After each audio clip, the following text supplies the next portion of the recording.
So, Congressman, my first question to you is, what is this current state of play in the state of Arizona? How are things looking in terms of the fraud and in terms of potential legal problems that the other side might have? Well, right now, the president is still down about 10,377 votes as of the count. There were still some provisionals that still have to be followed through with, but there are some very different trends that we're actually seeing. Number one, there were two state Senate districts that they outperformed the president, one by 7,000 votes and another one by 10,000 votes, when it was the president that helped carry them across the finish line. Most people thought our state Senate and state House would go blue, and they stayed red, and much of that due to Donald Trump. The other thing that we saw is spikes in numbers of assisted living and nursing homes. When we're under the COVID crisis, where family members cannot go to see the individuals. So we saw a huge spike in the number of people actually being registered to vote and their votes being cast. We also saw a number of 90-year-olds all of a sudden that have decided to be registered at the wrong, or maybe at the right time for the wrong reasons. Who knows? But there's definitely some problems there. And then last but not least is the uncertainty in regards to the Dominion software. This is one that was rejected for certification 3 times in Texas, 3 times. And in North Carolina, when they put an RFP out, they had to disclose their parent company and their investors. They withdrew their RFP. And you're seeing, as the news conference talked about earlier, there's a lot of inaccuracies to Dominion software. Not least, Michael, I also want to highlight Dominion was looked at as one of the 3 different software packages by the Senate Subcommittee and Judiciary. And they found it to be 100% corruptible. Not 99, right. 100%. So it's based upon how that algorithm is actually working. And many of us believe that it is a random. It randomly jumps and changes votes. So we would have to see. Right. So, well, as the opposition likes to say, in light of what you said, we obviously have no proof of widespread voter fraud in terms of smart tech, which sounds hilarious. Congressman, a lot of people outside of the states, including in Poland, as we look at what's happening across the Atlantic, are asking the question, what is the potential of this entire situation ending up in the Supreme Court of the United States? What do you think? I actually think it does, Michael. In regards to Pennsylvania, it'll definitely have to go to the Supreme Court to get that hearing. And Mr. Giuliani has actually shown that the numbers are validated in regards to that it will definitely change the outcome. Only the state legislature is able to change the law in regards to voting. And the governor of Pennsylvania, the Supreme Court Justice of the Pennsylvania, as well as the Secretary of State, all interfered within that election boundary. So I think this actually goes to the Supreme Court. Right. I've noticed in recent days, as there's been a shakeup in the Pentagon, and a lot of people have been crying foul due to that, especially with the firing of Mark Esper. I've noticed that there has been much opposition in recent days to the president's sort of fast tracking of the removal of American troops from Syria, from Afghanistan, which is long overdue. I even noticed that John Bolton, I think it was today on the Washington Post, said that putting retired Colonel Douglas McGregor into the Pentagon is a scandal. So I was wondering if you could highlight for us in Poland, to some of our viewers, why the opposition for withdrawing American troops from a 19-year war such as we have in Afghanistan. Well, you're like me. We don't get it either. The dynamics have really changed in America. Once upon a time, when the war was first started, yes, about terrorism, there was an interest about energy dependence in regards to that area. About a lifeline of energy was needed from the Middle East. Today, the United States is self-determined in energy. In fact, we produce excess, and Poland is one of those areas that takes and buys our liquefied natural gas, just like Lithuania does. So, I mean, and that's a wonderful aspect because you're now no longer dependent upon the Soviet Union or Russia, for that matter, and its associates. So I don't get it. He's actually brought to the state of affairs in the Middle East a business-like aptitude in regards to now trade and prosperity between Israel and some of the Sudan, some of the areas within the Middle East, and it actually is working, and there's more to come. So, once again, I think the president has done the right thing, but once again, Dwight D. Eisenhower always made the comment: you have to be very careful about the military-industrial complex. Right, and I think the president has exactly. Exactly. I think the president was the only president, apart from Eisenhower, who actually referred to the industrial complex in a few press conferences as of late, which is significant considering the fact of where American foreign policy has been heading in the last 20 to 30 years, basically, especially in terms of a post-Cold War mentality.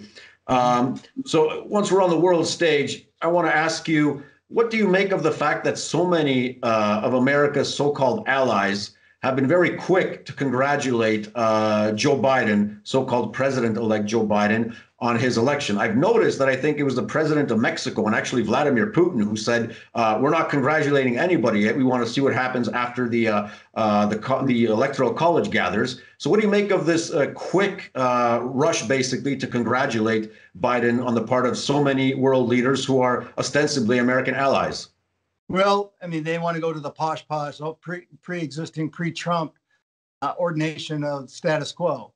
I mean, you see the investigations into Ukraine and into China in regards to the debacle with Joe Biden and his family benefiting greatly financially. And this goes back to some of those aspects that, Michael, most people don't really understand. There's what they call the Carter Doctrine. And what ends up happening since Jimmy Carter, their thought was that if we just gave our intellectual property, gave them our technology to China, they'd be more like us. And this president has said enough of this. We have to treat America as a whole itself first. And if we've got problems, we got to concentrate on those problems before we can help the rest of the world. So the rest of the world wants to get back to the way it was before, like the Paris Accord. Well, who is going to pay for all the financial aspects of the Paris Accord? The United States. So when the United States pulls out, nobody's paying for it. It just makes really no sense. And then living up to the standards of NATO, that the financial responsibility of each of the individual states, towards a common defense mechanism. And then you got the outlier like Germany, who's constantly in dereliction of their payments. And that's facilitating, I think, a wonderful aspect in accommodation is moving some of those forces in NATO to Poland. And I think is a very, very increased apparatus and very enlightening for us to see that great response and working relationship. Coming back to the American stage, I just want to quote you what a certain Charles Camosy, he's a conservative thought scholar, has written lately for an interview with the American Conservative, where he basically discusses where the GOP will go post-Trump or with Trump in terms of the next few years. And I just want to give you this quote, and I would like to get your thought on it. So Camosy says, gone is the classic left-right binary around big and small government. Instead, there is a party, the Democrats, who seem to be becoming the party supported by elite money, elite ideology, and big tech. The GOP, by contrast, seems to be becoming the party of populism and working class. I say seems because the major complicating factor is the Black and Latino working class. While still not doing good enough, the exit polls seem to suggest Trump and more populist Republicans are doing a much better job than they have done in recent years. There is a real opportunity to build a multiracial working class party here. Your thoughts, Congressman? Oh, it's perfectly said. Absolutely perfectly said. Because now we're seeing, as big tech is dominance has been here. We've seen the censorship, that lack of accountability, and the inhibition of free speech. That's got to go away. And I'm one of those people that has legislation that actually will curb that and still maintains free speech, but put the platforms back on the line like any other publisher that you're liable for misinformation. So, but I actually do. You know, in my district, it's 25% Hispanic, and we win them hands down. And the reason being is we engage with them. They want to be engaged. They want to be part of the solution, not part of the problem. And that's key here. They like the rule of law. That's what they came to this country for. That's what most of us came to this country for, our founders or the people that came before us. And we need to return to that. So it's actually growing, whether the president is found to be reelected or if he's going to be running in 2024. His influence is going to shape the future of the Republican Party and this country big time. So there's no allegiances to anybody. And being an outsider, it's a wonderful thing, Mike. What we see is all of a sudden everybody, you know, depending on the situation, how is my job interrelated and how does it function? How do I answer back to the people? Who are the governed? Who are the government? Right. It's sort of like, I think Pat Buchanan made a statement in his last, I think, where he says that no matter what happens, Trumpism has literally transformed the Republican Party. There's no going back to the old orthodoxy of what he calls Bushisms, basically. Yeah. So that's a sign, because I think a lot of what's happening in the States in terms of this transformation of the Republican Party into a more nationalist and working class focused party is reverberating around the world. And we're seeing a lot of such tendencies happening not only in the States, but also in Western Europe, in Asia also, and in South America, for example, with President Bolsonaro. I'd like to get back just for a sec to the question of big tech, Congressman, because in Poland in recent years, we've also seen Facebook and Twitter actually take down conservatives, take down nationalist voices. And it seems that if there is to be any curb on their basically more and more totalitarian approach to their users, I mean, they're censoring every single vote that basically Trump puts out right now with these, you know, exclaimers that official sources haven't confirmed this and so on and so on. I was wondering if you can elaborate on where your legislation would go in terms of bringing them back into the so-called, you know, fold of rationality, especially Twitter and Facebook. Well, I would say it's a perfect question, because so many people want to use antitrust legislation. But if you use antitrust legislation, you're taking big sharks and you're dividing them up into a school of piranha. It doesn't matter how the bite size, you're going to get bitten. So what you have to do is you have to look at what their problem is. And Congress, when they gave the platforms their go, gave them this broad blanket of immunity called Section 230 of the Communication Decency Act. What this basically says is they can't be sued. And the courts, particularly in the Ninth Circuit in California, have ruled that that makes them totally immune from any lawsuits. Well, as a platform, maybe that works, but not as a publisher, because they were never intended to be a publisher. So what it does is, under that law, that there's nebulous defining of what is lawful speech and what is illegal speech. So what my legislation does is puts it in the context of where is speech that is unlawful. For example, in terrorism, in trafficking in human beings, in drug trafficking, in illegal acts. Anything beyond that is free speech. And then what ends up happening is the consumer has to be the deciding aspect. They're the ones that will be able to say, this is the kind of filter I want to hear. This is the kind of aspects I want to see and hear. These are the things I don't want to hear. Then when you form a contract that way, now you have the ability that if they don't honor that contract, now you have the ability to sue. Now, many people will say, well, I'm just a little person versus the big platform. Well, I'll take the trial attorneys any day of the week, because when I take the trial attorneys, they're going to figure out a way, whether it be 1,000 cuts or one big cut or a bunch of different aspects. But what I find interesting is when I got two big groups going at each other that are at odds with the American people, we win. And so does free speech. Perfect. Just one last question. I want to go back to so-called President-elect Biden. This has been a rumor that was sort of debunked in the last couple of days, although it does show in what direction a potential Biden administration might be going. God forbid, if he becomes president by some miracle. But it was rumored that, I think this was a day or two after the election, that apparently former Vice President Dick Cheney was advising the Biden campaign. And, whether or not that's true, there have been significant figures that have been associated with the foreign policy failures of the last 30 years around Biden.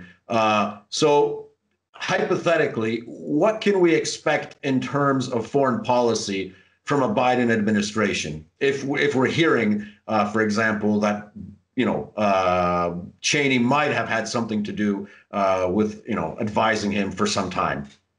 Well, I think you would see a return to the Obama type of jurisdiction, the apology tour. And then when you look at the vice president's interactions with China and with the Ukraine, it gives you, the status quo type system that I'm going to turn a blind eye to China. I'm going to turn a blind eye to Ukraine. So that's what I would look at, is that it's going to be 180 degrees different than what President Trump has actually done. Isn't it refreshing that when you have somebody that, makes a promise and keeps a promise? That's very unpolitician-like and very unpresidential-like. And that's what's so magical about Donald Trump, is he tells you where he's going to go, and by darn, he's going to do it. But I think it's been refreshing. A lot of American and international commentators have noticed that, which is a fairly ridiculous criteria if you think about it. But on the one hand, very important, that Donald Trump is the first president in a long time not to initiate a war, which is like, I mean, just as Christopher Miller wrote in that letter that he published to Pentagon personnel, that endless wars basically destroy the health of the republic. So I think that has not gone unnoticed, and I'm pretty sure that if Biden is considering taking advice from Cheney or putting somebody like Susan Rice into Foggy Bottom, we can expect more, well, as John McCain would say, bomb, Iran, in a way. Congressman, right, go ahead. I mean, when you look at Susan Rice, even the name Susan Rice, when you look at the debacle, whether it be Benghazi, whether it be in Africa, it's a litany of mistakes and a litany of despair. So it's refreshing when you have an America First type attitude. And then when you're engaging with somebody, you're empowering them, not victimizing them. That's not just only the American citizen, but it's also our allies around the world. A relationship is only so good as when you meet them halfway. What's the old Western analogy? You can take a horse to water, but you can't make them drink. But when they drink together. So, I mean, from the standpoint of the refreshing aspect is we know how he stands, we know where his feelings are, and we know that it's America first. And when you have that build America first attitude, it only enables and builds upon the strength of other allied nations to know that we're there, we're always going to be there, and that process of friendship is tied very strong. Excellent. Congressman, thank you very much for your time.